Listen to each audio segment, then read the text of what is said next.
Градска патрола, Тони Апостоловски. Како што видовте во првичниот кадар од оваа видеоснимка, се наоѓам во паркот, во градскиот битолски парк. Поточно се наоѓам во срцето на паркот. Паркот е долг некаде километар и нешто, не ме држете за збор. Широк е некаде 300 и нешто метри. Меѓутоа, го видовте паркот, прекрасен е вака на прв поглед кога ќе го видите, меѓутоа јас сепак имам 3 логички прашања кои што барам некој да ми ги одговори. Одиме со слика и со движење низ паркот. Првото логичко прашање. Се наоѓам, како што реков, во срцето на самиот парк. Паркот го гледате, прекрасен е, убави стари дрва, борови, имаш патеки.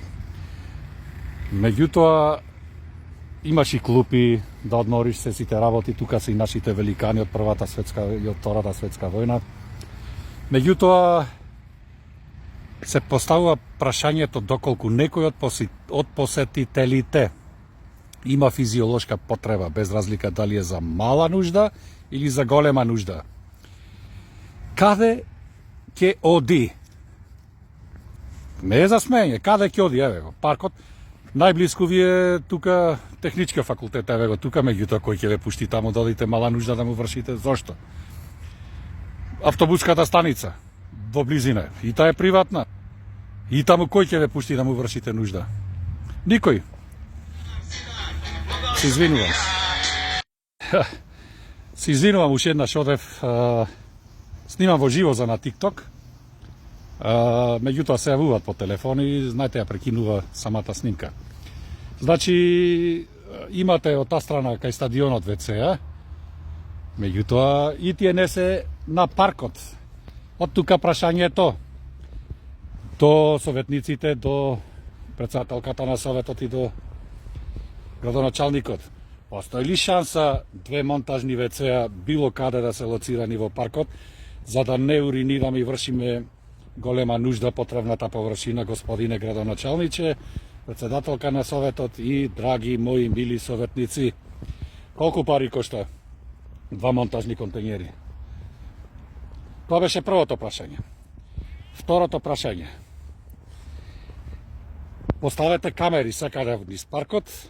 Дали може да поставите, уствари, секаде камери низ паркот и да ги забележите газдите на домашните миленичина, кои што не можат едноставно без ними да живеат, и да размислите зошто ги шетат токму во овој паркот.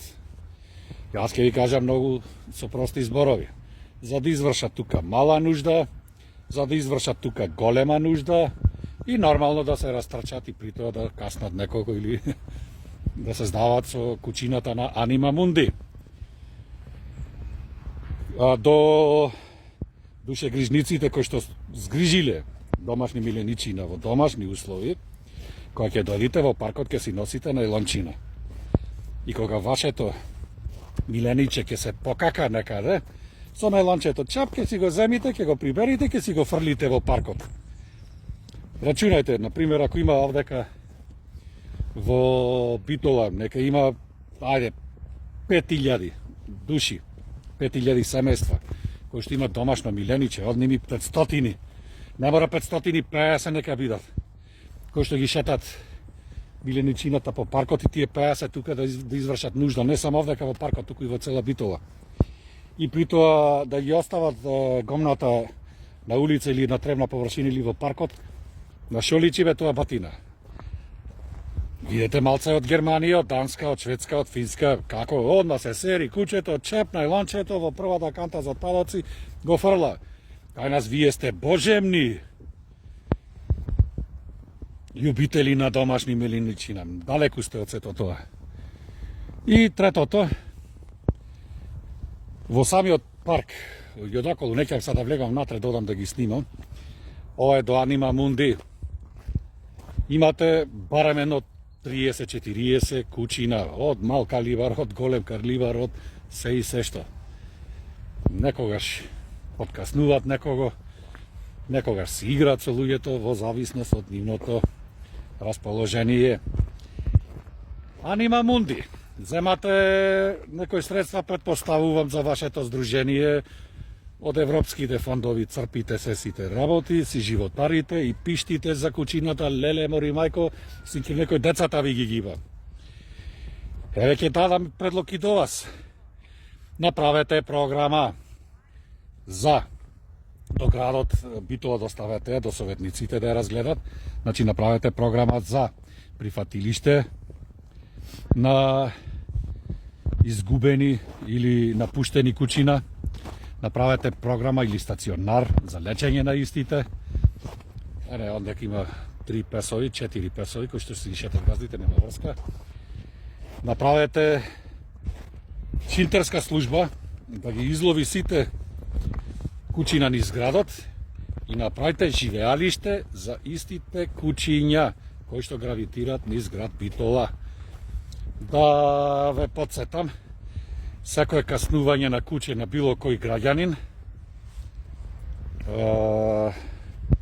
луѓето даваат насуд и добиваат некаде оштета од 1000 евра, груба пресметка, материјална и нематеријална штета. Сега рачунајте, минимум 50-60 има каснувања на годишно ниво, минимум, може би многу повеќе се борајади, речем 5-60. Тоа се 5-60.000 евра. Советници, председателки на советот, градоначалнику. Повторувам, минимум 50.000 евра градот Битола дава на луѓе кои што се каснати од кучина. Со тие 50.000 евра ќе направите хотел за кучината, ќе ги тргнете од патот и ние нема да газиме гомна по широк сокак, по парковите, по трвните површини и така натака. И така натака.